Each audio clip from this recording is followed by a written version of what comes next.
Now, NDE Radio, a weekly exploration of near-death experiences and similar encounters with the other side. Now, here's your host, Lee Witting. Welcome to NDE Radio with Lee Witting, whether you're listening on TalkZone, by podcast, through the archives of our ad-free shows on our YouTube channel, or connected through the incredible content of our Facebook page. Our dog, named Sonny, died last Sunday. He was a Samoyed, or Samoyed, by breed, and originally named Samson, the last judge named in the Book of Judges. Samson means sunlight in Hebrew, so we called him Sonny. His thick white coat gleamed in the sun, and children walking by were drawn to him like he was the biggest stuffed toy they'd ever seen. They'd run to hug him whenever they spotted us, and the fourth graders who took group walks with their teacher on Tuesdays as a break from class would run a block to greet us, and even formed a Sonny Club with Samoyed stickers to wear. A 4-year-old asked his mother one day, "Mommy, why is that man walking a polar bear?" And adults frequently made the same comparison. I can't answer your question, what killed him, because we don't know ourselves. His back legs had gradually grown weaker, but the vet checked him out 2 days before he passed, did a blood test, and said his thyroid was a little low. 2 days later, he lay down in our grassy yard, and we sat with him as he died. We buried him on our backyard hill with a view of the sunset, and added 2 containers of ashes, the remains of 2 earlier Samoyeds we had owned and loved. Interestingly enough, my wife noticed the clock by our bed had stopped at 6:30, the time I usually got up to walk him.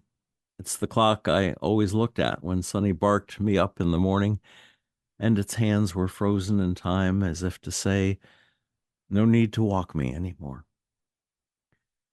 So I can't tell you what killed him at the young age of 7, but I can take a guess as to why Sonny and all pets beloved by their families should so cruelly depart us, and so much before us as well. The near-death experiences reported on this show drive home the fact that the word love does not fully explain the passion we feel when we're told we must leave paradise and return to the heartaches and responsibilities of earth. The word love, without the word longing, sounds flat and inadequate to describe the emotion of separation we feel when we must separate from a loved one. Love may be the building block of creation, but the impulse, the vibration that moves us to tears, that makes our hearts actually break, is the longing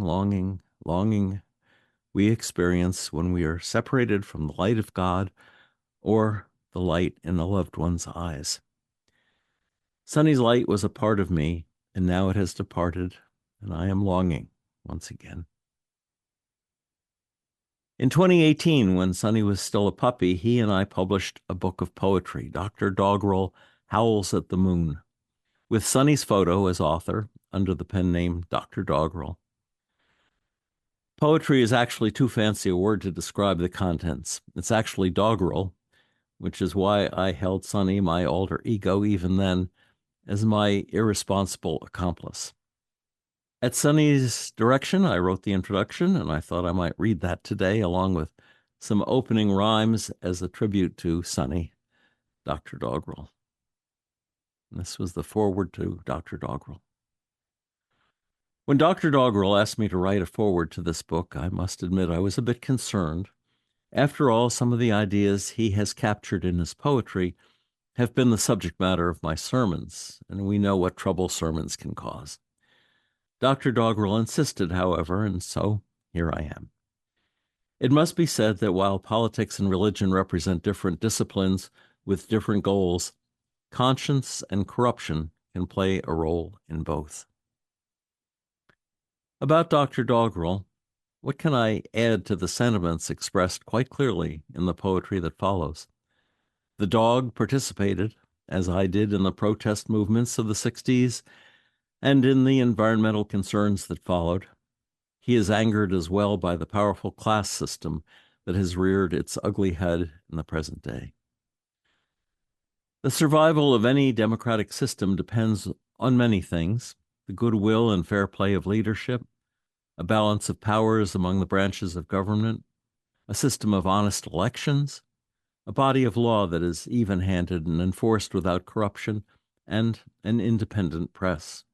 With the intentional dismantling of the American middle class has come a fearsome willingness to disregard anyone other than the super-rich and the politically powerful.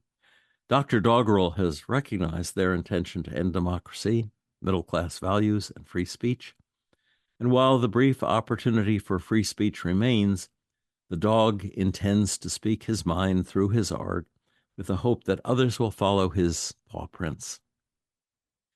Nothing catches the dog's ear more than the phrase mistakenly attributed to Mark Twain that history doesn't repeat itself, but it rhymes. It's not that the phrase isn't true, but the phrase itself doesn't rhyme. After all, bow is followed by wow, and they rhyme. History scanned through measured time frequently purports to rhyme. Might be more to his liking, or not. Twain did write, history never repeats itself, but the kaleidoscopic combinations of the pictured present often seem to be constructed out of the broken fragments of antique legends. Well, that at least parallels the notion that even a fragmentary hologram contains the entire image of the hero's tale. Nevertheless, it still doesn't rhyme. Finally, Dr. Doggerel asked me to comment on whether the book reflects a degree of dogged paranoia. As a line from one of his poems states, paranoia is awareness. That is, the details may not be exact, but the intentions are palpably in the air. With each passing day, the opportunities to misuse science, technology, and economics to further the ends of powerful and corrupt people grow by leaps and bounds. If today's paranoia becomes tomorrow's reality, then paranoia is not only awareness, it is prophecy. And as the old saying goes, forewarned is forearmed. God bless us, everyone. I attribute it to a sunny-born insight that the phrase creation ends in Revelation is not only the layout for the Bible, but the layout for each of our lives. We are each a tiny universe, created from chemistry and the breath of God, and we end into the revelation of true love and the revelation of our place within that true love. So here's the preface to Dr. Doggerel Howls at the Moon. It's not by chance that God and dog get mirrored in this monologue. The reverse spelling says a lot about what God is and dog is not, but creation mirrored in the two speaks volumes for what love can do. The word God spoke to make the world was the beginning of two tales unfurled. The time it takes to spin love out was barked with such a primal shout, the echoes still resound in you. Love and forgiveness, too, are mirrored in the dog that mirrors God, but humble love cries out for justice, where the feet of God and dog have trod.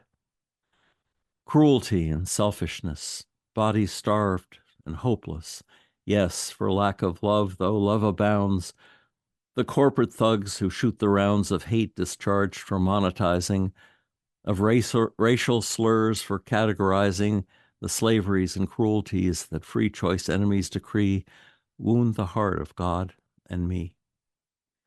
So love must shout for justice, too. It's the least that we can do.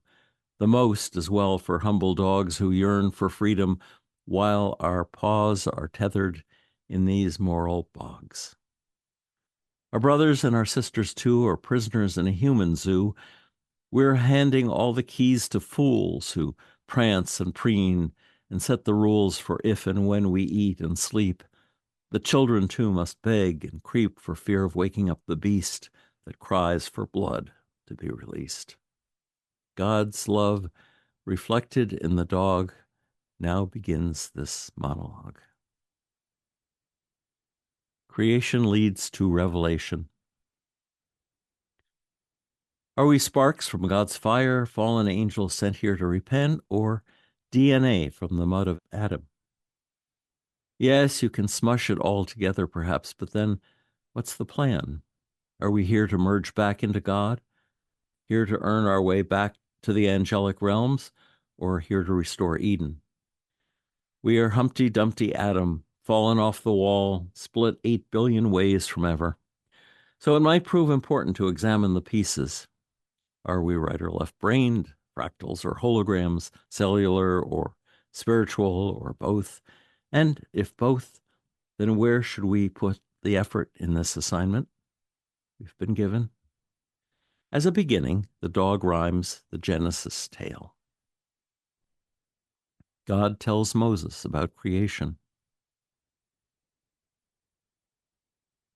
Moses was a lucky man. He was a part of God's own plan to tell us all his story. Moses glimpsed the burning bush and didn't sit upon his tush, but turned around to see. God led the chosen people out of Egypt's land, and round about the Arab desert, full of doubt, for 40 years they were without a home, and they were sorry. At night they all would pitch their tents and share their hardships and laments, while in the distance, out of camp, our Moses listened, deep in trance, while God would speak of wonderance. Moses was a curious man. When he met God, he never ran, but spoke and asked him, "Who are you? What is your name? What do you do?" And God told Moses, "Understand, my name's a verb. I am, I am." Years later now, and in the tent above the Ark of Covenant, God told Moses all the story, how God and angels built a glory we call the universe. The earth, the place where we rehearse our life to come, our life with God, was just a thought of God's, a whim, and thus we owe our lives to him. God told the story, Moses wrote, and we begin with God's first quote. In the beginning, Elohim created the heavens and the earth. I am forever. Time and space are meaningless. I have no place wherein to dwell, for space and time are only thoughts within my mind. To make this world, I needed space and time to build you, build a place, and so the universe began. I spoke a word to grow a plan, and time and space were just a ball you couldn't see, it was so small. But grow it did to such great size. The stars you see with your own eyes are but a hint of just how great the universe has grown to date. God told Moses, and Moses wrote, "The earth was without form and void, and darkness was upon the face of the deep, and the Spirit of God was moving over the face of the waters." Creation came with force extreme, and chaos seemed to reign supreme, but I infused it with a stream. Water is the blood that flows throughout the universe. I planted there the future, the seeds of life to nurture. God tells Moses that creation means separation. And God said, "Let there be light," and there was light. And God saw that the light was good. And God separated the light from the darkness. Then matter cooled, and there was light. I separated day from night, and just one day from where I stood, I spoke and saw the light was good. And on day 2, with all things new, I separated matter too, and waters from the waters, to build for you a place to stand. As matter cooled, by my command, we split the sky from water, land, oceans, and the heavens stood apart. I saw that it was good. And then day 3, the earth began to make itself a place for man. The soil emerged apart from seas, and on that land I planted trees and plants galore. All this earth bore and reproduced seed-bearing seed. With this whole process I agreed and called it good from where I stood. Then on day 4, volcanic dust began to settle, as it must. The view of skylight did appear, so bright above the atmosphere that stars and moon and sun seemed near. They were so bright that none would fear the dark of night. The time of year would from these signs become quite clear. The story of my future plan was in the stars for clever man to mull about and figure out, but not yet then, for on day 4 man had not entered through the door, and all seemed good from where I stood. Then on day 5 the stage was set for animals to swarm the wet of seas before they crept on land or flew through air. Please understand that when the creatures did emerge, 'twas first in sea they did converge, and mate and bring forth their own kind, that this creation was not blind to their determination true, to tweet and warble, swim and woo, according to their nature true. Free will was then well understood. I called it good from where I stood. Day 6 began, a busy day for animals that eat the hay and plants and trees I had provided, came from the earth and there resided. And then I told my angel friends, I do not need to make amends to you or aught of my creation, that men and women to salvation may attain, for in their brain I make them like to you and me, and in their way they will be free to praise and honor and enjoy this world, which they may now employ for their own actions, choices, dreams, their will to better, though it seems a futile hope, I know. And yet in wisdom they may grow to love what we have done for them. And so I'll say to them again, be fruitful now and multiply, and fill the earth, and wonder why, as you do now, young Moses mine, when you question the divine. I gave man earth, I gave them food, I urged them into multitude, the fish and birds, and on the land I gave the creatures to their hand, and called it good from where I stood. All that completed in 6 days. I know this statement may amaze, and yet it's just because, my friend, you cannot really comprehend without the knowledge true of time. That knowledge which you call sublime is fundamental law. For when God manufactured space and it expanded through his grace, the time where he stood was 6 days, while from the earth where days per se were like 2 billion years or 4 or more or less as time expands, you understand that in God's hands time and space are silly putty, bent and stretched. Though it sounds muddy, it just proves true that God's 6 days are years to you, and not just a few, but 14 billion, more or less. If I confuse you, please confess. Should I digress on this much further, or let old Einstein play observer? All this, or like, God talked about, while Moses, wondering, wrote it out as best as he was able. These words were carried in the ark, a wondrous box of layered gold, acacia wood, and some have told it's hid in Ethiopia. But that tale's for another time.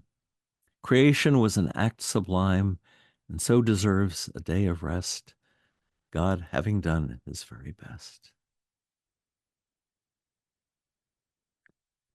Connections are the point of this world. We come from the same place we're hurled. Our rejoining with God thus begins on the earth. To join with each other is what gives life its worth. Why do we come here? Why are we born? We think we're unique beasts like some unicorn. We were part of our Father, the essence of light. We were part of our mother till the womb got too tight. Separation is natural in differentiate mode.